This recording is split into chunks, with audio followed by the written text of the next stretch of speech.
ez da ezer aldatu.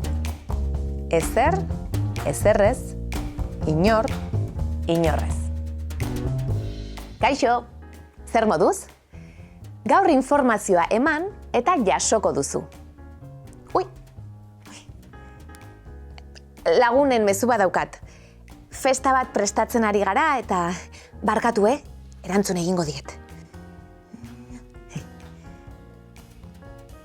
Zerbait eraman behar da, janaria edo edaria, ez, ezerrez, ez da ezer behar, dena prest dago. Oi, zondo.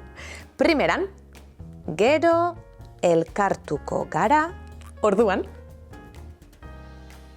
Aitorrek ospakizun berezia du gaur. Pozik zaude? Bai, tira, beti bezala, ez da aldatu. Zerbait aldatu da. Orain, gidabaimena aterako duzu, botoa eman. Parranda gehiago egin. Hori egin zure gurasoekin. Komeni da gogoratzea nola erabiltzen diren zerbait eta ezerrez izen ordain mugagabeak. Zerbait baiezko esaldietan edo galderetan erabiltzen da. Adibidez, zerbait aldatu da Aitorren urtebetetze egunean? Ezezko esaldietan, aditza esaten ez bada, ezerrez erabiliko dugu. Zerbait aldatu da Aitorren urtebetetze egunean? Ez, ezerrez. Dena beti bezala dago.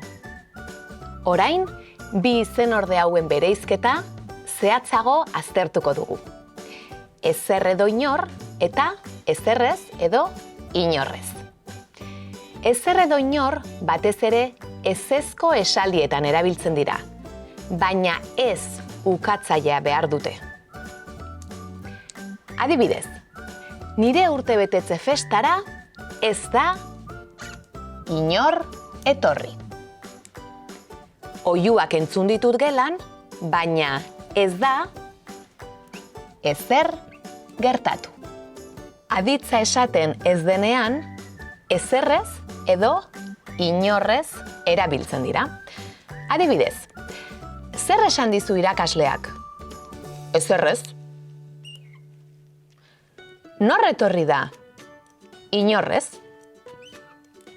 Kontuz, irakasleak ez dit ezerrez esan, edo ez da inorrez etorri, okerrak dira, ez dira zuzenak. Galderetan, zerbait edo norbait erabiltzen dira oro har, baina ezer eta inor ere erabilia aldira. Esanai berarekin. Ikus adibide hauek. Ezer esan diozu lagunari? Haserre joan da. Inor ikusi duzu taberna barruan? Zerbait erosi duzu denda horretan? Egin aukera egokia. Nire urtebetetze festara ez da inor etorri.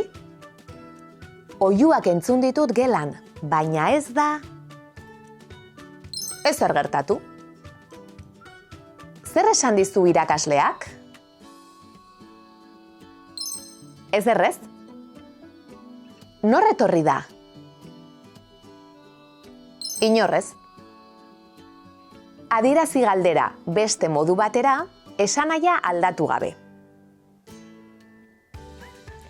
Zerbait erosi duzu denda horretan? Ezer erosi duzu denda horretan?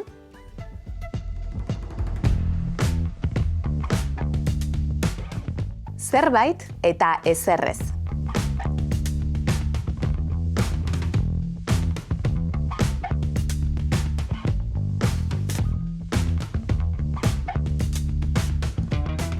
Ez dira berdinak ezer eta inor, edo ezerrez eta inorrez.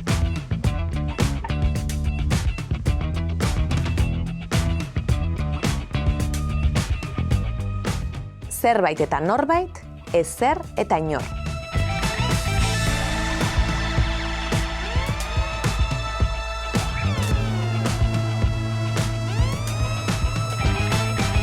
Aio, laster arte.